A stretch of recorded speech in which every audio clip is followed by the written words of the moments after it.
Ay, One hindi week ko na pa kami. siya napakilala kasi si Candy, di ba? Her mom passed away Ayan, ng oo. baby. So, supposedly, I was gonna, have a lunch with him and my friends. Si Jelly naman just got back from Canada. Carmina's busy with her soap Top opera. opera. So wala pa Pero silang, actually, kilala ko naman sila lahat. I know.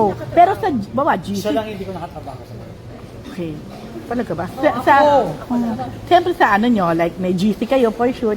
Binibiro ka nila. Ano sinasabi nila? Kahapon sabi ni Jelly, masaya-masaya ka. It shows. Sabi niya, happy kami for you. My friends naman have always been supportive. Meron na ilan sila, hindi. Meron pa? Yeah, huwag na natin pahalikan. Oh! Pero with 1 week naman, wala namang violent reaction. Pero important yung both parents nyo. Ay, yeah. ano. My mom loves him. Alam mo, nagtataka ako sa mommy ko kasi one time hinatid niya ako sa bahay. Pero amongst all my suitors, si Juan Mig yung natandaan niyang mukha, yung suot. Pati yung From kulay afar. na sombrero from the window. Hindi ko alam what's with him, bakit natandaan siya ng mommy ko. Pero si Tita Milo, sabi, pakasalan mo na. Hindi mo na sinasabi, pero sana siya na. Pero ang pinaka-weird dito kasi may dad. Daddy po, Oo nga. daddy Nga, ko. tahimik lang, hindi Tahimik yan, lang, ano. hindi nakikipag-usap ng kanina. Pero nung hinarap ko si Aiko sa dad ko, grabe, daddy ko yung smile niya hanggang sa tenga. Tapos talagang kinausap. So, siya lang yung unang girl na pinakilala ko sa kanya na talagang kinausap.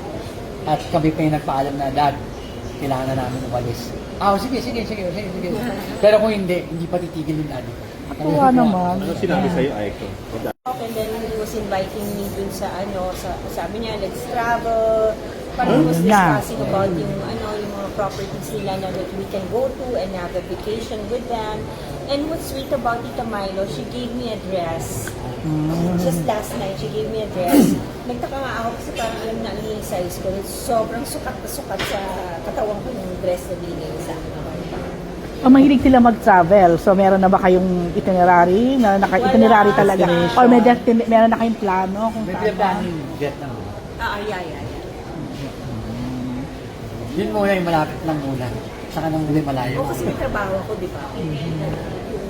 Ano yung A1 product? Yung pre-menopause. Sabi Ay, yung mo, mga sabi kids mo, na- mahal magpaaral. May school naman. Oo nga, gusto ko nga para O yung kids nyo, nag-meet na? Yung mga kids nyo? Ah, hindi pa. Kailan yung So excited kayong parang- mag-meet sila? Yeah, kasi parang 1 year lang ang tanda ni Arnel kay Martina. Ano yung ganda niyo? Ni Martina kay Arnel. So parang I think magkakasundo sila. Okay. Because yung course nila is parang alike. So parang I think magiging... Pero so far, kumusta yung sabi ng mga kids? Di ba, hindi pa sila nag-meet. Pero, kasi nag-meet naman na kayo with the kids. Oo. Nag-meet na rin kami ni Antoine, ni Andreas. Nag-meet naman kami. Okay naman, because, it was something light, and then it was just, something informal lang. Yung, nag-usap, kwentuhan, Sabi ko ni tita. Oh, yeah.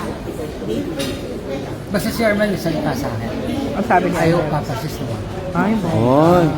ano yun? Parang napagod na yata si Armel.